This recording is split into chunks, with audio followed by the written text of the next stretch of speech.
Molly here, and today I'm really excited to share with you that I am co-hosting my very first readathon in July. And this readathon is called Middle Grade Magic and will run from July 14th through the 24th. So it'll be a nice long 10-day readathon to be a little more casual. And it is all centered around reading middle grade books and also combating some of the myths that are out there about middle grade literature. This readathon was created by Cara from Wilde Book Garden, and there's also two other co-hosts, Kier from Kier the Scrivener and Yvette from BookCave.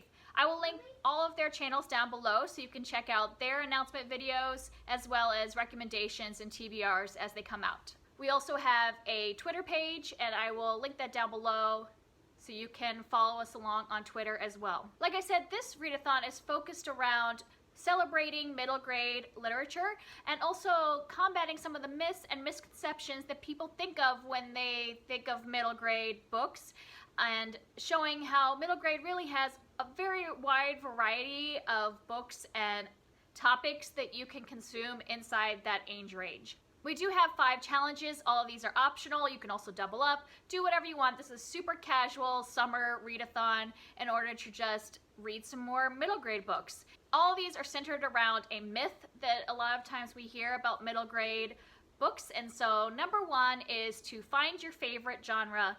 The myth is middle grade is a genre in itself, which middle grade is not a genre, it is an age range, and within middle grade you can find any of the genres that you love. So fantasy, sci-fi, nonfiction, contemporary, anything that you normally read you could find inside of middle grade books. So for this prompt, we're just saying to pick any book in a genre that you like. So if you like to read normally adult or YA fantasy, find a middle grade fantasy book to read. Number 2 is called Sugar and Spice, and the myth that goes along with this is that middle grade is always light and fluffy, and that is not true. There are darker topics or more serious topics covered inside of middle grade books. So for this prompt, we're saying to go out and find a middle grade book that might cover one of those heavier topics. This doesn't mean it has to be a super sad book that is about grief or anything like that. It could be just something that talks about LGBTQ plus topics, or about family issues, or feminism,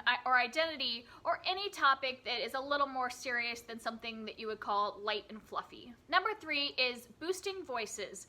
The myth revolved around this is that middle grade is homogenous in its perspectives or backgrounds that it represents.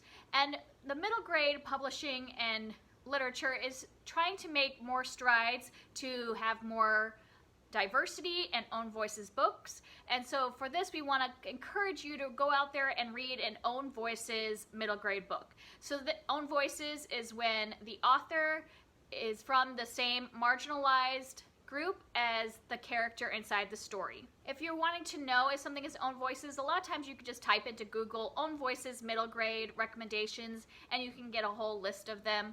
Like I said, this is something that is still being built up in the publishing industry, and so we want to encourage reading own voices so that the publishers continue to print more of them. Number 4 is bend the rules, and the myth is that middle grade comes from a non-negotiable set of characteristics, and so that means that like it has to fit into the main character being 11 to 14 years old, or it has a very simple writing story, or the plot doesn't get too scary or serious or dangerous or something like that.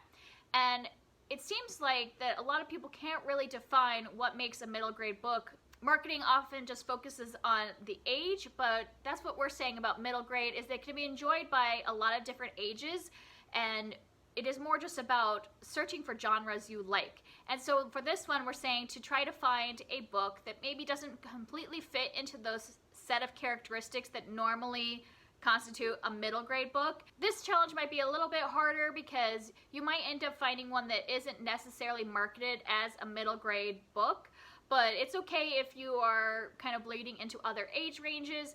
If it's something that could be acceptable for children in elementary into middle grade to read, but it maybe like pushes that boundary a little bit, that's what we're looking for here. I'm sure we will come up with some more and some recommendation videos if you need some help with this challenge. Number 5 is reader's choice, and the myth is that middle grade is only for little kids. And the truth is that a good story is a good story no matter what age you are.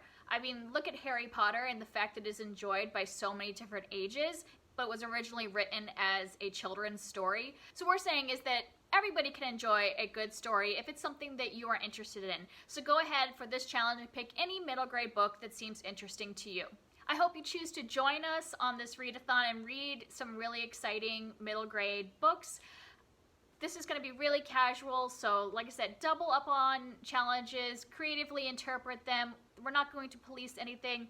Just have a lot of fun. Even if you read one book that is marketed as middle grade, that'll be you participating in middle grade magic. We're really excited to just celebrate good stories that are currently targeted towards a younger audience. Check out the channels for the hosts down below, and also I will be posting in the next couple weeks some recommendations for each of the categories and my TBR before the event. I hope that you join us. Thanks. Bye.